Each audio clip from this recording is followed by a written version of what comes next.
Hi friends, ಇವತ್ತು ನಾಟಿ ಸ್ಟೈಲಲ್ಲಿ ಮಟನ್ ಸಾರು ಹೇಗೆ ಮಾಡೋದು ಅಂತ ತಿಳ್ಕೊಳ್ಳೋಣ. ಆ್ಯಕ್ಚುಲಿ ಇದು ನಮ್ಮಮ್ಮನ ರೆಸಿಪಿ. ನಮ್ಮಮ್ಮ ತುಂಬ ಚೆನ್ನಾಗಿ ಮಟನ್ ಎಲ್ಲ ವೆರೈಟೀಸ್ನೂ ಮಾಡ್ತಾರೆ.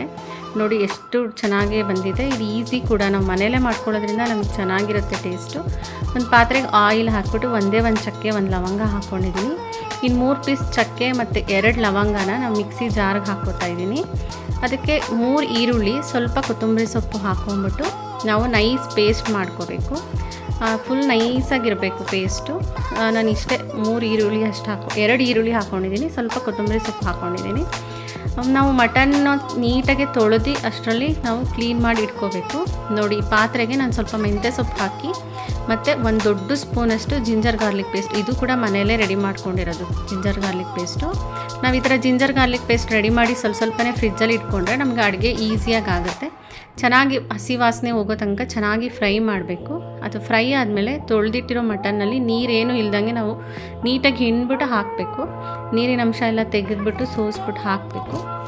ನೀಟಾಗಿ ತೊಳೆಯಬೇಕಾದ್ರೆ ನಾವು 2-3 ಸತಿ ನೀಟಾಗಿ ತೊಳ್ಕೊಬೇಕು. ಅದಕ್ಕೆ ಸ್ವಲ್ಪ ಅರಿಶಿನ ಪುಡಿ ಹಾಕ್ಬಿಟ್ಟು ಚೆನ್ನಾಗಿ ಫ್ರೈ ಮಾಡಬೇಕು. ಈ ಸ್ಟೆಪ್ ತುಂಬ ಇಂಪಾರ್ಟೆಂಟು. ಸ್ವಲ್ಪ ಲೇಟ್ ಆದರೂ ಪರವಾಗಿಲ್ಲ, ನಾವು ಮಟನ್ನ ಎಣ್ಣೆಯಲ್ಲಿ ಚೆನ್ನಾಗಿ ಫ್ರೈ ಮಾಡ್ಕೋಬೇಕು, ಇಲ್ಲಾಂದರೆ ಹಸಿ ವಾಸನೆ ಥರ ಬರುತ್ತೆ. ಮತ್ತು ಸಾಂಬಾರು ಕೂಡ ಅಷ್ಟೊಂದು ಟೇಸ್ಟ್ ಅನಿಸಲ್ಲ, ಸ್ಮೆಲ್ ಅಂತ ಅನಿಸುತ್ತೆ.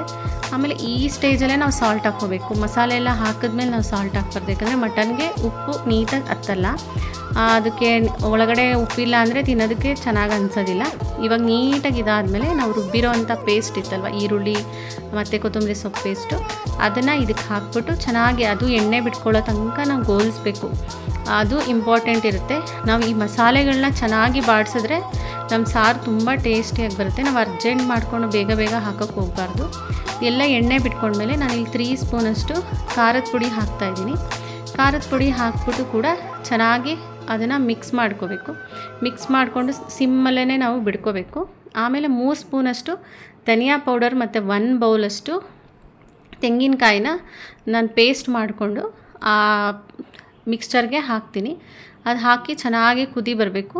ಅದು ಮಟನ್ ಬೆಂದಿದೆಯಾ ಅಂತ ನೋಡಿ, ಸಾಲ್ಟ್ ಎಲ್ಲ ಟೇಸ್ಟ್ ನೋಡಿಬಿಟ್ಟು ಆಮೇಲೆ ನೀವು ಸರ್ವ್ ಮಾಡ್ಬೋದು.